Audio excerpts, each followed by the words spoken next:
नमस्कार दोस्तों, स्वागत है आपका साइंस जर्नी में। इतिहास पेचीदा है और उसे समझना उससे भी ज्यादा पेचीदा। पर क्या हो जब आपको पढ़ाने वाले लोग ही बायस्ड हों, वो उन परिवारों से आते हों जिन्होंने सदियों से आपको गुलाम बना कर रखा, आपको सामाजिक, शैक्षणिक, आर्थिक, राजनीतिक हर रूप से पीछे रखा। क्या ये आपको सही इतिहास बताएंगे? नहीं ना। तो हम लेकर आते हैं वो बातें जो ये लोग नहीं बताते, न स्कूलों में, न कॉलेजों में, न इतिहास की किताबों में। जी हाँ, आज का टॉपिक बहुत ही मजेदार है और बहुत ही जानकारी पूर्ण, तो वीडियो अंतिम तक जरूर देख कर जाइएगा। आज हम चर्चा करने वाले हैं कि बुद्ध को अवतार कब, क्यों और कैसे बनाया गया। ये जो तमाम तरह की पुराणें लिखी गई, इनके नाम क्यों अलग अलग हैं और किन किन पुराणों में बुद्ध को कितने कितने नंबर का अवतार बताया गया, और क्या कोई ऐसे भी पुराण है जो उनको अवतार भी नहीं मानते। तो इन तमाम मुद्दों पर बहुत ही गहरी चर्चा होने वाली है। दरअसल इसकी कहानी शुरू होती है 11th और 12th सेंचुरी में, जो तमिलनाडु के रामानुजाचार्य थे। इन्होंने द्वैत मार्ग पर खुद को अग्रसर किया और ये अपने से पहले यानी 9th सेंचुरी का जो शंकराचार्य था केरल का, उसने जो अद्वैत मत चालू किया था, जिसमें वो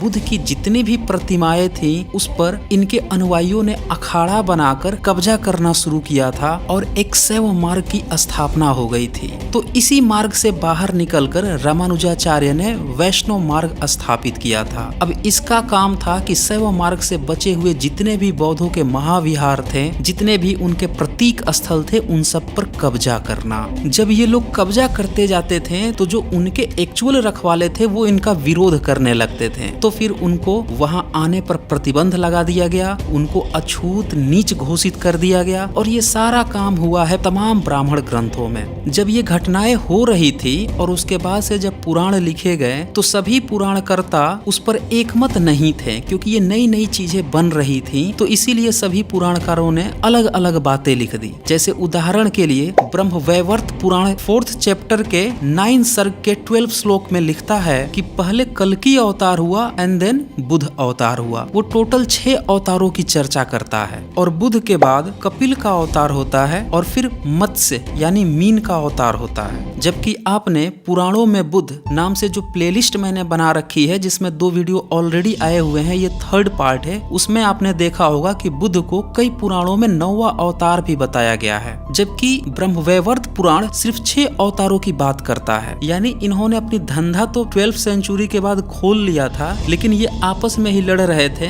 कि अवतार एक्चुअल में बनाए कितने। कुछ तो ऐसे भी पुराण थे जिन्होंने बुद्ध को अवतार भी नहीं माना, जैसे हरिवंश पुराण। और जैसा कि आप जानते हैं 11th सेंचुरी में जब अलबरूनी भारत में आए थे तो उन्होंने ये बताया कि भारत नामक ग्रंथ में एक अध्याय है हरिवंश, और ये हरिवंश पुराण जैनियों ने लिखा था। तो जैनियों तो बुद्ध को अवतार मानते नहीं है। बाद में ब्राह्मणों ने जब बुद्ध की विरासतों पे कब्जा किया और उन्होंने हरिवंश पुराण लिखा, तो भी उसमें बुद्ध शामिल नहीं हुए। जबकि इस हरिवंश पुराण में 6 अवतारों की चर्चा भी है। अब यहाँ पे कोई ये डाउट कर सकता है कि हो सकता है कि हरिवंश पुराण बहुत पहले लिख लिया गया हो, इसीलिए उसमें बुद्ध की चर्चा नहीं है। तो यहाँ पे मैं आपको ये बात बता दूं कि हरिवंश पुराण में 6 अवतारों की चर्चा है। और हम सभी जानते हैं कि सारे पुराण देवनागरी लिपि में 11th-12th सेंचुरी के बाद ही प्रकाश में आए हैं। ब्रह्मवैवर्त पुराण में भी 6 ही अवतार की चर्चा है, लेकिन उसमें बुद्ध का नाम है। ऐसा नहीं है कि हरिवंश पुराण ही अकेला ऐसा पुराण है जिसमें बुद्ध का नाम नहीं है। इसके अलावा नारायणीय आख्यान पुराण में तो पूरे 10 अवतार का भी नाम है, लेकिन बुद्ध का नाम नहीं है उसमें। यही नहीं, वायु पुराण में तो 12 अवतार का नाम है, लेकिन उसमें भी बुद्ध का कहीं नाम नहीं है। अब ये पुराणों की दुर्दशा देखिए, किसी में 6 अवतार है, किसी में 10 अवतार, किसी में 12 अवतार, और भागवत पुराण की तो पूछना ही नहीं, ये तो 22 अवतार करवा दिया है और बुद्ध को 21वां अवतार बता दिया है। अब लगे हाथ मैं आपको ये भी बता देता हूँ कि ये जितने भी पुराण लिखे गए हैं, इनके नाम किस तरह से क्लासिफाइड किए गए हैं। जैसे उदाहरण के लिए लिंग पुराण, इसके अध्याय 2 के सर्ग 48 के 31-32 श्लोक को आप देखें तो उसमें लिखा है कि बुद्ध 9वें अवतार हैं और इसमें 10 अवतारों की चर्चा की गई है। अब सवाल यह है कि लिंग पुराण ने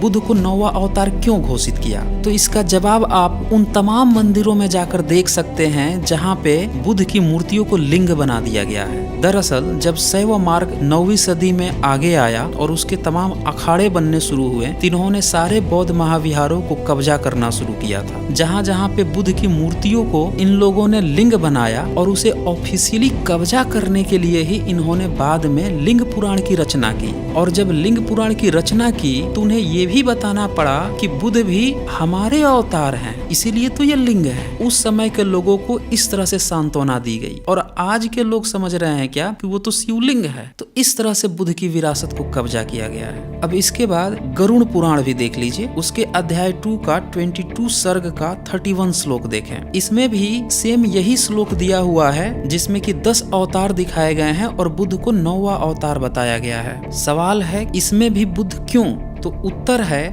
गरुड़ चिन्ह बुद्ध मार्ग का ही प्रतीक है। प्राचीन काल में जब रोमन या फिर जो थाईलैंड के लोग थे या फिर अन्य देशों के लोग, इन लोगों का प्रतीक चिन्ह हुआ करता था गरुड़। और जब इन लोगों ने बौद्ध मार्ग को अपनाया तो गरुड़ चिन्ह भी इनके बौद्ध महाविहारों पर आते चला गया। आप आज भी बोध गया में थाईलैंड का बौद्ध टेम्पल देख सकते हैं। वहाँ टेम्पल के ठीक सामने फ्रंट पे ही गरुड़ का चिन्ह मिलेगा। इसी तरह से जो रोमन सभ्यता थी वहाँ पे भी गरुड़ चिन्ह राजसत्ता का प्रतीक था। जब हेलोडोरियस भारत में आए थे बुद्ध मार्ग से प्रभावित होकर उनके राजाओं से मिलने, तो उस समय मध्य प्रदेश बौद्ध मार्ग का सेंटर हुआ करता था। तो इसीलिए तथागत बुद्ध की याद में हेलोडोरियस ने अपना गरुड़ स्तंभ भी मध्य प्रदेश में लिखवाया हुआ है, जो आज भी वेशनगर में मौजूद है। फिर समय बीता और 12वीं सेंचुरी के बाद से जब वैष्णव मार्गियों ने बुद्ध के सारे महाविहारों पर कब्जा किया, पूरी तरह से बौद्ध मार्ग को कब्जा करने के लिए लिखे गए हैं। लेकिन ये सारी बातें आपको कहीं भी नहीं पढ़ाई जाती हैं। इसलिए नहीं पढ़ाई जाती है क्योंकि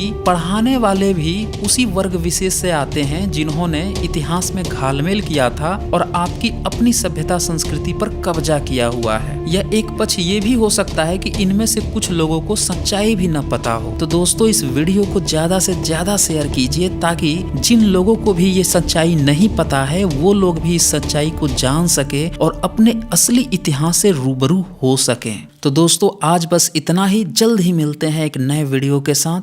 धन्यवाद।